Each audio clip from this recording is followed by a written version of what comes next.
Sri Kuberan YouTube channel அனைத்து நேயர்களுக்கும் திண்டுக்கல் ஹரியன் சல்மாவின் பணிவான வணக்கம். பொதுவாக சுபக்கிரகங்கள் வக்ரமாவது அவ்வளவு சாத்தியமான விஷயங்கள் அல்ல. இருப்பினும் இந்த கால சூழ்நிலைகளில் கிரகங்களின் சஞ்சாரங்கள் பலருக்கு பலவிதமான தன்மைகளை கொடுத்து விடுகின்றன.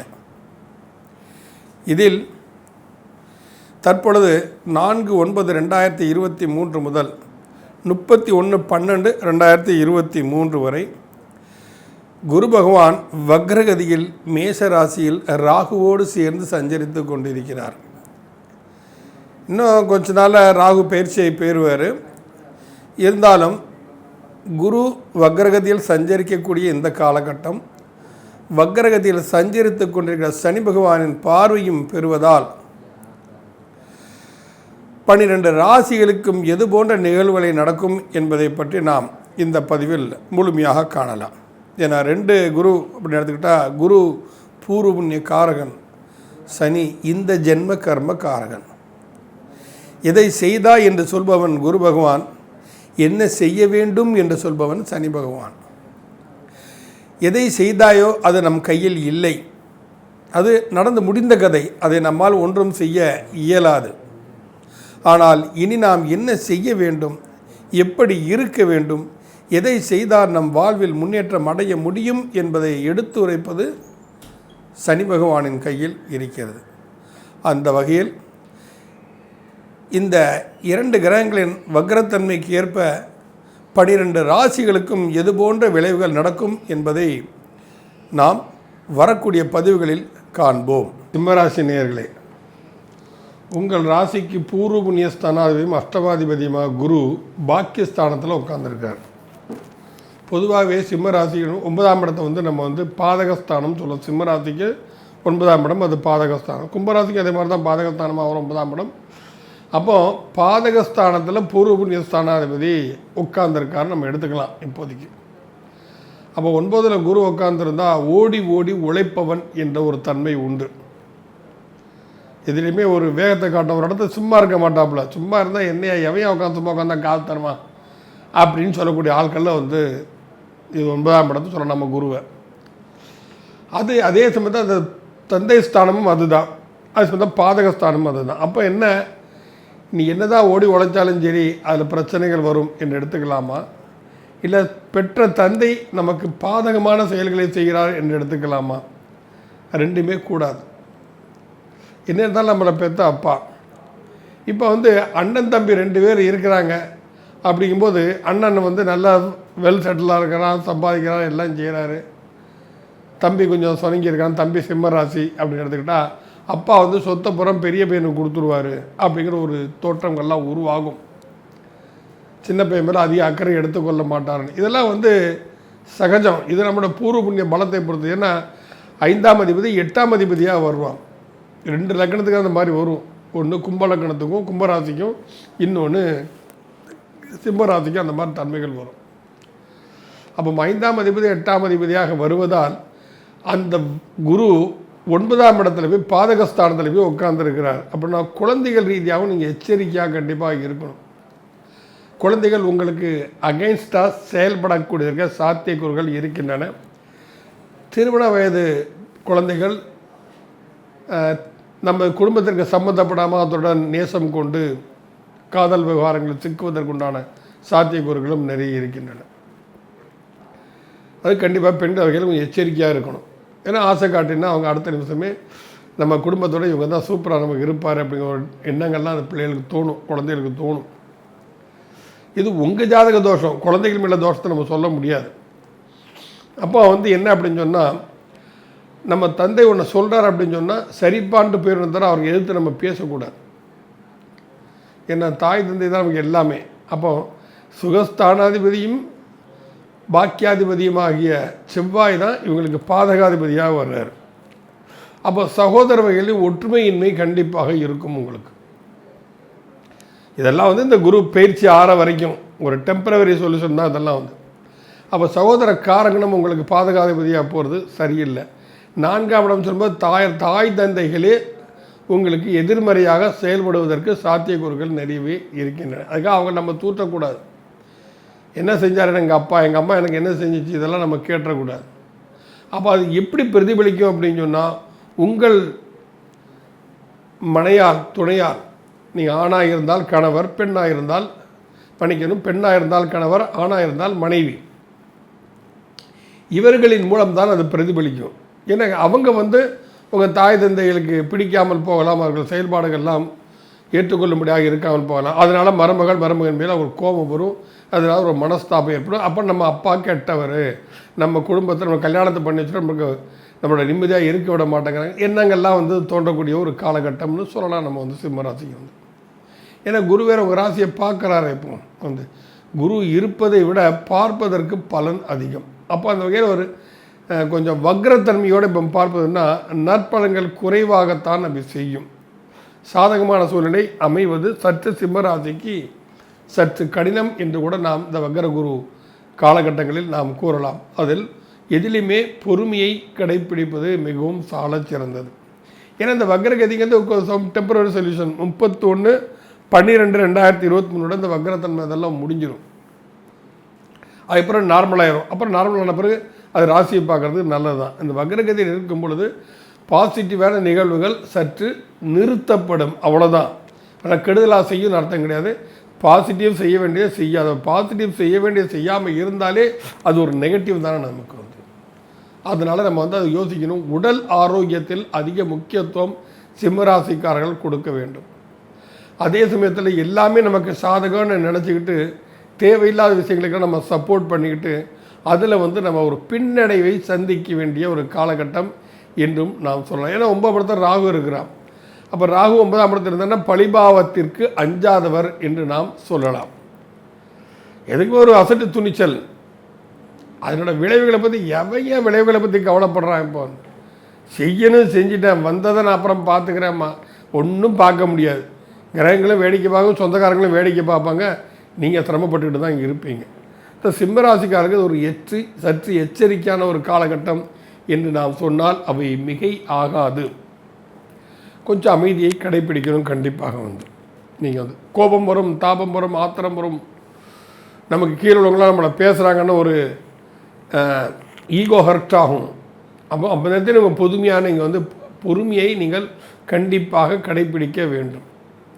அது கடைப்பிடிச்சா தான் சிம்மராசிக்காரங்களுக்கு இது ஒரு நல்ல விஷயமாக இருக்கும். ஆமாம். அதே சமயத்தில் உங்கள் ராசிக்கு 3ஆம் இடம் சொல்லக்கூடிய முயற்சி ஸ்தானத்தையும் அவர் பார்க்குறார். அப்போ அவர் பாதகஸ்தானத்தில் இருந்து முயற்சி ஸ்தானத்தை பார்ப்பதால் எடுக்கக்கூடிய முயற்சிகளிலெல்லாம் சற்று பின்னடைவு ஏற்படுவதற்கு சாத்தியக்கூறுகள் நிறைய இருக்கின்றன. எதுலேயுமே அவசரப்பட்டு நீங்கள் கை வச்சிடக்கூடாது. நான் முயற்சி பண்ணுறேன், எனக்கு இது தெரியும்னு போகலாம். தெரிஞ்ச விஷயங்களே முயற்சினால் சிலதுமே தெரியாமல் போயிடும். அப்போ நம்ம எதை செய்யணும் எதை செய்யக்கூடாதுன்னு நம்ம யோசிக்கணும். இதனால் நமக்கு நன்மை நடக்கிறதோ இல்லையோ, கெடுதல் நடக்காமல் இருக்கணும்னா சில விஷயத்தை அவாய்ட் பண்ணி தான் தரணும். பொதுவாகவே ஒரு விஷயம் சொல்ல வேண்டியது, மனுஷன் தோல்வியே சந்திக்காமல் இருக்கணும்னா 2 விஷயத்தை கண்டிப்பாக செய்யணும். ஒன்று, இதில் நம்ம ஜெயிப்போங்கிற யதார்த்தமான கான்ஃபிடன்ஸ் இருந்தால் அதில் இறங்கணும். நம்ம இல்லை அந்த போட்டியில் நம்ம கலந்துக்காமல் இருக்கணும். அப்போ தான் வாழ்க்கையை மனதை ஜெயிக்க முடியும். இது நமக்கு வேண்டாம் ஒதுங்கி போய்ட்டால் பிரச்சனையே இல்லையா, தோல்வியை சந்திக்க வேண்டிய காலங்கட்டம் வராது இல்லையா, அவசியம் வராது. நம்மளால் ஜெயிக்கணும்னா இந்த 2 விஷயத்தை கண்டிப்பாக பண்ணணும். ஒன்று முடிஞ்சால் செய்யணும், இல்லைன்னா ஒதுங்கி போய்கிட்டே இருக்கணும். தேவையில்லாமல் முட்டி மோதி முயற்சி பண்ணிவிட்டு நான் ஜெயிச்சிருவேன்னு நினச்சி அப்படி சொன்னா இந்த சினிமாலாம் காட்டுறாங்க, அது மாதிரிலாம் இந்த வாழ்க்கையில் நடக்கணும்னு நினச்சா கண்டிப்பாக நடக்காது. வாழ்க்கைங்கிறது வேறு, மாயை அப்படிங்கிற திரை விசைகள்லாம் வேறு. ஸோ அதனால் பாடுறவங்க பாடிடுவான், சொல்கிறவங்க சொல்லிடுவான். நீங்கள் நல்லா உழைச்சேன்னா முன்னேறலாம்னு சொல்லிட்டு எல்லாராலும் உழைப்பவர்கள்லாம் முன்னேற முடியுதா அப்படின்னு சொன்னால் இன்றைக்கி ஏழை விவசாயிகள் ஏன் கஷ்டப்பட்டுருக்கான்? காலையில் 5 மணிலேருந்து அவங்க உழைக்க ஆரம்பிச்சிடுறாங்க. இன்றைக்கி விவசாயிகள்லாம் அவ்வளோ கஷ்டப்பட்டுருக்காங்க. காரணம் என்ன? கிரக சூழ்நிலைக்கு ஏற்ப தன் நிலை தன் இதை மாற்றிக்கொள்ளாமல் இப்போ நிலத்தை அப்படின்னு சொன்னால் ஒரு இடத்த ஒரு பொருளை விதைச்சி அறுவடை செஞ்சோன்னா அதே பொருளை திரும்ப அதில் போட முடியாது. அதுக்கு மாற்றி ஏதாவது போட்டுட்டு தான் அதுக்கப்புறம் இந்த விஷயத்தை பழைய நிலைமைக்கு நம்ம கொண்டு வரணும். இந்த நிலத்தை நிலைமை அப்படி தான் இருக்குது. அதனால் மனிதனுடைய நிலைமையும் அப்படி தான் இருக்கும். அதனால் சிம்மராசிக்காரர்கள் சற்று எச்சரிக்கையுடன் செயல்பது மிகவும் சால சிறந்தது. முயற்சி ஸ்தானம் என்று சொன்னால் முயற்சி ஸ்தானாதிபதியே இந்த சிம்மராசிக்கு பாதகாதிபதி, அவரும் பாதகாதிபதி தான் சுக்கிரன். ஆக மொத்தம் என்ன சொன்னால் மனைவி வகையிலையும் கொஞ்சம் அமைதி பொறுமையை கடைப்பிடிப்பது மிகவும் நல்லது. அவசரப்படக்கூடாது. ஏதோ ஒரு ஆத்திரத்தை பேசிட்டாங்கன்னா பேசட்டுமே, நம்மளை பேசட்டுமே, ரோட்டில் போகிறவங்களாம் பேசுகிறாங்க, நம்ம பொண்டாட்டி தான் நம்மளை பேசினா, இல்லை நம்ம புருஷன் தான் நம்மளை திட்டினா, கொஞ்சம் அமைதியை கடைப்பிடிச்சிட்டு போயிருங்க. அது உங்களுக்கு சாதகமாக இருக்கும். பொதுவாகவே மனிதன் மனநிலையை சற்று மாற்றிக்கொள்ள பழக வேண்டும் காலத்திற்கு ஏற்ப. இப்போ வெயில் அடித்தா வெயில் அடிக்குதுங்கிறோம், ஏசி ரூமை தேடுறோம், குளிர் அடித்தா குளிர் அடிக்கிறோம், கம்பளி தூக்கி போதிக்கிறோம், பசிச்சா வயிறு பசிக்கிறது சாப்பிட்றோம். இப்படி எல்லாம் காலநிலைக்கு ஏற்ப நம்ம என்னை மாற்றிக்கொள்ளக்கூடிய மனிதன் பிறரிடம் பேசும் பொழுதும் பழகும் பொழுதும் ஏன் தான் என்கிற எண்ணத்தோடு வாழ்கிறான்ங்கிறது தான் எங்களுக்கே புரியாத புதிராக இருக்கு. எல்லா விஷயத்திலும் மாற்றிக்கிறோம் இல்லையா, கால சூழ்நிலைக்கு ஏற்ப. கால சூழ்நிலைக்கு ஏற்ப தன்னோட வாழ்க்கையை நிறைய மாற்றிக்கணும் இல்லையா. நேற்று வரைக்கும் பேச்செல்லாம் இருந்தேன், 2 வீலரில் 200 கிலோமீட்டர் 300 கிலோ சரசாரமாக சுற்றினேன், போனேன், வந்தேன், ஜாலியாக இருந்தேன். இன்றைக்கி கல்யாணம் ஆயாச்சு, முடியுமா? மனைவிக்கு மனநிலையை நம்ம கொஞ்சம் பார்க்கணும். குடும்பத்தில் நம்ம உறுப்பினர் வந்திருக்காங்க புதுசாக, இல்லை நம்ம ஒரு புது குடும்பத்துக்கு நாம் போயிருக்கிறோம். அப்போ அவங்க சூழ்நிலைக்கு ஏற்ப நம்ம மாற்றிக்கணும். நம்ம நான் எங்கள் வீட்டில் அப்படி இருந்தேன், நான் பிறந்த வீட்டில் இப்படி இருந்தேன், இதில் அர்த்தமே இல்லை சொல்வது. அப்போ ஒருத்தருக்கு ஒருத்தர் அனுசரித்து வாழ்கிறது தான் வாழ்க்கை. அந்த வேலை சிம்மராசிக்காரர்கள் இந்த காலகட்டங்களில் அது போன்ற சூழ்நிலையில் தான் அவர்கள் பயணிக்க வேண்டும்.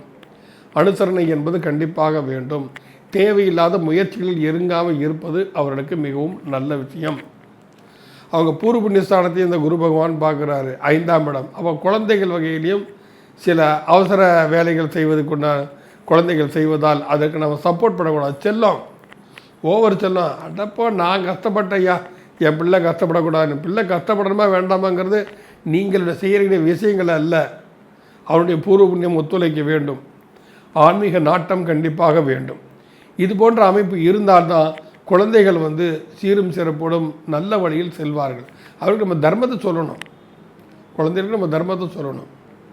அதே சமயத்தில் வாக்கியஸ்தானத்தில் குரு பகவான் உட்கார்ந்து இருக்கிறார். அவர் 9 குரு உட்கார்ந்துருந்தானா ஆன்மீக நாட்டத்தில் யார் அதிகமாக ஈடுபடுகிறார்களோ அவர்களுக்கு குரு பகவான் என்றுமே நற்றுணையாக இருப்பார். அப்போ அப்பாவோட உடல்நிலையை நம்ம கவனிக்கணும். அப்பா என்னப்பா செய்யுது, உடம்பு சரியில்லையா, டாக்டர்கிட்ட போவோமா? இல்லைடா மனசு ஏதோ ஒரு மாதிரி இருக்கடா, சொல்லுங்கப்பா எந்த கோயிலுக்கு போகணுன்னு சொல்லுங்கள், நான் கூட்டு போகிறேன்ப்பா உங்கள் கோயிலுக்கு.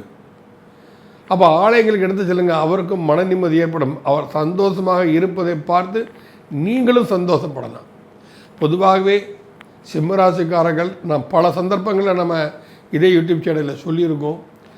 முன்னோர்கள் வழிபாடு மிகவும் கண்டிப்பாக இவங்க செய்யணும். ஏன்னா தந்தை ஸ்தானாதிபதியே பாதகாதிபதியாக வருதுனால் அது யாருக்கெல்லாம் அமையணும்?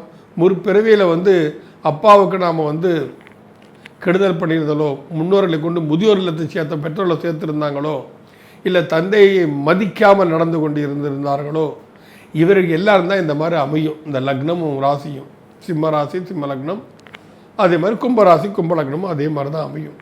அப்போ முன்னோர்களாலே இவன் பாதிப்பை அடைய வேண்டும் என்பது விதி. ஸோ இவங்கெல்லாம் என்ன செய்யணும்னா, டெய்லி காலையில் எந்திரிச்சோமா, வீட்டு விட்டு வெளியே போகணுமா, அப்பா இந்த சாவியை எனக்கு ஆசீர்வாதம் பண்ணி கொடுங்கப்பா, வண்டி சாவியை, நான் ஒரு வேலையாக நான் போகணும், நல்லபடியாக நடக்கணும். அவங்கள கிழக்க பார்த்து நிற்க வச்சு நீங்கள் சாஷ்டாங்கமாக காலில் விழுந்து கும்பிட்டு போங்க, தப்பே கிடையாது. அவர் எப்படிப்பட்டவங்க நீங்கள் யோசிக்காதீங்க. அதனால் முன்னோர்கள் வழிபாடு கண்டிப்பாக தேவை. சரி அப்பா இல்லை, இறந்துட்டார், வீட்டில் அப்பாவோட படத்துக்கு டெய்லி அந்த சந்தனம் போட்டு வைங்க, குங்குமம் வைக்க வேண்டாம். யாருங்க சுமங்கலியாக இறந்த பெண்களுக்கு தான் குங்குமம் வைக்க வேண்டும், மற்றவர்களாம் குங்குமம் கூடாது. சந்தன போட்டு வைங்க. சந்தன போட்டு வைத்து ஒரு சின்ன பூ எடுத்து பித்ருதேவோ பவ மாத்ருதேவோ பவன்னு அந்த படத்துக்கு முன்னால் வச்சுட்டு ஆத்மார்த்தமாக பிரார்த்தனை, இந்த உலகத்தில் நான் வருவதற்கு காரணமாக இருந்த என் தந்தையே, உங்களது ஆசீர்வாதம் எனக்கு என்றுமே வேண்டும் அப்படின்னு பிரார்த்தனை பண்ணிவிட்டு கும்பிட்டுட்டு நீங்கள் வெளியில் போங்க. அப்பா கையால் சாவி எடுத்து கொடுக்க சொல்லுங்கள். இல்லாடா அப்பா உங்கள் கையால் ஒரு 100 ரூபா எடுத்து கொடுப்பா, நான் இன்றைக்கி ஒரு புதுசாக வியாபாரம் பேச போகிறேன், நல்லபடியாக நடக்கணும், நீங்கள் தான் எனக்கு ரொம்ப ராசியான அப்பா அப்படின்னு சொல்லிட்டு அவர் கையில் ஒரு 100 ரூபா வாங்கிட்டு போகணும். அவங்க மனசு ஆத்மார்த்தம் வாழ்த்தும், என் பிள்ளை என்ன எந்த அளவு மதிக்கிறான் பாரு அப்படின்னு சொல்லிட்டு. அந்த வாழ்த்து தான் உங்களுக்கு வெற்றி அடைய செய்யும். அதனால் சிம்மராசிக்காரங்கள் முன்னோர்கள் வழிபாடு அதிகமாக செய்ய வேண்டும். ஆலயங்கள் எடுத்தால் பிரதோஷ வழிபாடு சொல்வது இவர் மிகவும் அதீத நற்பலன்களை கொடுக்கும். சிவ நித்திய பிரதோஷம்னு சொல்லுது 4 to 6, தினமும் சாயந்தரம் 4 to 6 பிரதோஷம்தான். அதே மாதிரி ராகு காலத்தை பிரதோஷம் வந்து ராகு கால பிரதோஷம்னு சொல்லுவோம், ஞாயிற்றுக்கிழமை வரும் சாயந்தரம் 4 to 6. ராகு கால பிரதோஷம் மிகவும் ஒரு அற்புத நற்பலன்களே கிடைக்கும். ராகு கீர்த்திகளால் ஏற்படக்கூடிய தோஷங்கள் அனைத்துமே தெரியும். 9 ராகு உட்காந்துருக்கு உங்களுக்கு. இந்த புரட்டாசி மாதம் ராகுக்கு எதுவும் பயிற்சி ஆகுது, அது வரைக்கும் 9 ராகு இருந்தால் பழிபாவத்திற்கு அஞ்சாத நிலையை கொண்டு கொடுக்கும். நாம் செய்கிற தப்புன்னு மனசாட்சியே உறுத்தாது, நம்ம சுயநலத்தோடு செய்ய வைக்கும். அது 9 ராகு இருந்தால் அப்படின்னு சொன்னால் அது ஒரு 9 ராகு இருக்குது. நம்ம இந்த அரசியல் சம்மந்தப்பட்ட விஷயம், அரசு சம்மந்தப்பட்ட விஷயம், அரசாங்கம் சம்மந்தப்பட்ட விஷயம், இதில் அனைத்திலுமே ஈடுபடக்கூடிய ஒரு தன்மை ஏற்படும். அரசியலில் வெற்றி பெறுவதற்கும் 9 ராகு கண்டிப்பாக இருக்க வேண்டும். இப்போ அந்த ராகு இந்த அக்டோபர் மாதம் பயிற்சி ஆறாரு. அப்புறம் குரு நமக்கு வக்ரகுரு அங்கேருந்து கொஞ்சம் நிவர்த்தி ஆயிடுவார். டிசம்பர் 31 வரைக்கும் ஆயிடுவார். அதுக்கப்புறம் குருவின் சாதாரண பயணம்தான் தொடரும். அது உங்களுக்கு அதீத நற்பலன்களை கிடைக்கும். ஆக சிம்மராசிக்காரர்கள் முன்னோர்கள் வழிபாடை கண்டிப்பாக செய்யுங்கள். வெளியில் வந்தால் ஆலயத்திற்கு, சிவாலயத்திற்கோ இல்லை மகாவிஷ்ணு பெருமாள் ஆலயத்திற்கோ சென்று வழிபாடு செய்யுங்கள். தினமும் சென்று வாருங்கள். அது உங்களுக்கு நிச்சயமாக நற்பலன்களை கண்டிப்பாக கொடுக்கும். நன்றி, வணக்கம். ஸ்ரீ குபேரன் டிவியை பார்த்தமைக்கு நன்றிகள். மேலும் இது போன்ற தகவல்களை தெரிந்து கொள்ள ஸ்ரீ குபேரன் டிவியை சப்ஸ்கிரைப் செய்யுங்கள். மறக்காமல் பெல் ஐக்கானை கிளிக் செய்யுங்கள்.